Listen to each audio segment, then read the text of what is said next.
네, 뭐 그동안 스스로가 개혁하지 못한 거 대표적인 기득권 집단 중에 하나가 이제 검찰을 얘기해 왔었죠. 근데 우리가 검찰 공화국이라까지 네, 했죠. 검찰 공화국이라고 했고 사실 국회에도 검찰 출신이 굉장히 많이 진출해 있는 거 아니겠습니까? 예. 근데 이제 국민들의 이제 검찰에 대한 인식은 사실은 이제 과거의 공권력을 바라보는 시선과 많이 그 이상으로 바뀐 것도 없고 해서 검찰하면 떠오르는 게 이제 인권에 대한 이미지라든가 인권에 대한 부분들 잘 존중해주지 않지 않습니까? 그다음에 강압 수사라든가 뭐 여러 가지 이제 피의 사실 공표라든가 이런 거로 인해서 검찰 수사 받다가 막 죽는 사람들도 많이 생기고 이런 문제들에 대해서 좀 바뀌어야 된다 이런 식이 많이 있었고 검찰도 한다고는 했지만 사실은 이제 거의 진행이 안 됐습니다. 그래서 법으로 이걸 갖다가 하자고 해서 이제 고위 공직자들을 수사하는 이제 처를 따로 만들자. 이것은 검찰의 권한이 과도하게 집중되어 있는 거기 때문에 검찰의 권한을 이제 수준에 맞게 그 기소 독점이라든지 뭐 이런 것들을 갖다 좀 조정해내는 그런 과정에서 이번에 공수처법이 이제 있었다고 생각합니다. 기득권 문제이기 때문에 검찰에서 강력하게 반발을 했던 것 같고 하지만 결국 이제 통과가 돼서 새로운 그 법의 질서에 맞게 검찰 스스로도 이제 변화를 준비해야 될 거라고 생각하고요. 더 중요한 건 내부의 이제 그 개혁 추진입니다. 다행히 어제 보니까 법무부도 개혁 추진단을 만들었고 검찰도 내부에서 개혁 추진단을 만들었고 윤석열 총장도 이제 새로운 시대에 이제 검사가 검사의 본질이 무엇인지를 한번 성찰할 때가 왔다 이런 얘기를 한 걸로 고무적으로 생각하고요. 그동안 있었던 인권에 대한 어떤 그 침해 요소라든가 또 피의 사실의 무분별한 공포 문제라든가 또 그다음에 이제 별건 수사라든지 이런 좀 잘못된 관행들 이런 것들을 요번에 전반적으로 다 바꿔야 될 그런 기회라고 생각합니다. 그래서 국민의 검찰로 거듭 태어나는 그런 시기라고 생각합니다.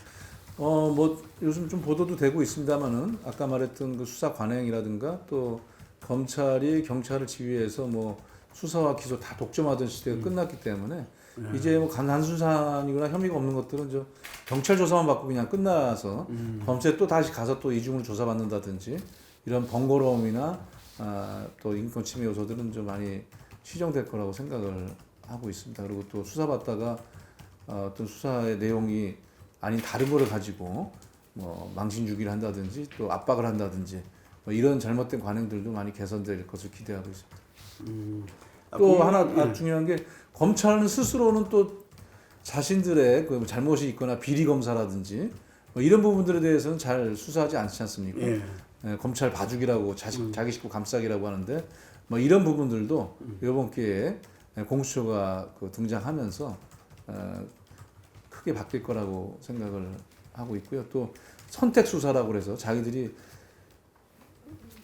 사건을 골고루 균형 있게 수사하는 게 아니라 어떤 필요에 의해서 어떤 거는 굉장히 강압적으로 뭐 수사를 하고 적극적으로 어떤 부분은 거의 시간이 뭐 상당 기간 흘러도 제대로 수사하지 않는다는 그런 의혹들에 대한 것들도 이번에 많이 개선될 계기라고 봅니다. 네, 뭐 그 검찰총장의 그 여러 가지 수사의 독립성이나 이런 것들은 저는 철저하게 아직도 보장되고 있다고 생각합니다. 보장되고 네, 청와대에 대해서 여러 차례 압수수색도 했고, 또 뭐 조국 장관 예를 보듯이 뭐 상당 기간 이제 전가적에 대한 수사도 했고, 다만 이제 그 수사권과 인사권은 전혀 다른 것이죠. 이제 그러니까 인사권은 대통령과 장관에게 있는 것이고, 그건 이제 대통령도 지난번에 말씀하셨습니다만 신년 기자간담회를 통해서 그 인사권에 자기 권한이 아닌 거를 뭐 도전하는 방식은 항명이라고 볼 수밖에 없습니다. 그렇게 의혹을 받을 수밖에 없고 그래서 이 부분은 뭐 당연히 받아들여야 된다고 생각하고요.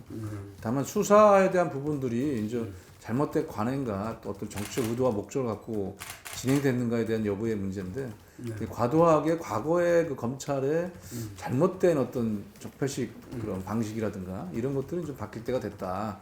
그런 면에서 함께 조직 개편과 그다음에 잘못된 수사 관행 개선이 이루어지고 있는 거라고 봅니다.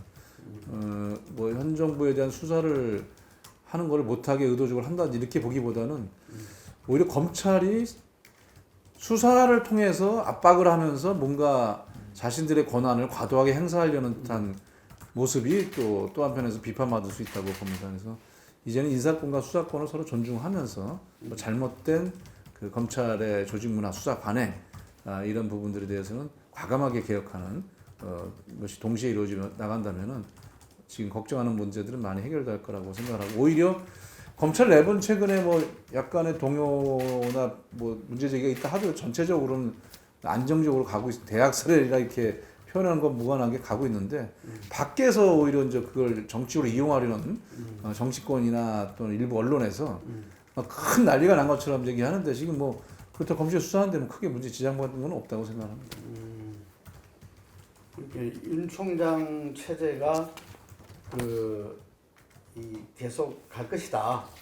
지금 임기가 보장돼 있잖아요. 그렇습니다. 네, 그러니까 계속 갈 것이라고 이렇게. 네, 그렇죠. 모든 권한을 가진 집단은 이제 견제와 균형의 원리가 작동을 하는 건데 사실 지난번에 그 6개월 전에 검찰 인사가 지나치게 그 내부에서도 그 기존의 관행과는 다르게 특정 부서의 인맥으로 다 채워졌다든가 어떤 총장 중심의 인맥으로 다 채워졌다든가 이렇게 되다 보니까 요번에 인사가 어떤 면에서는 과도하게 편중됐던 인사를 바로잡는 측면도 네. 정상화시킨 측면도 있었다라는 평가가 또 내부에서도 나오고 있는 걸로 알고 있습니다.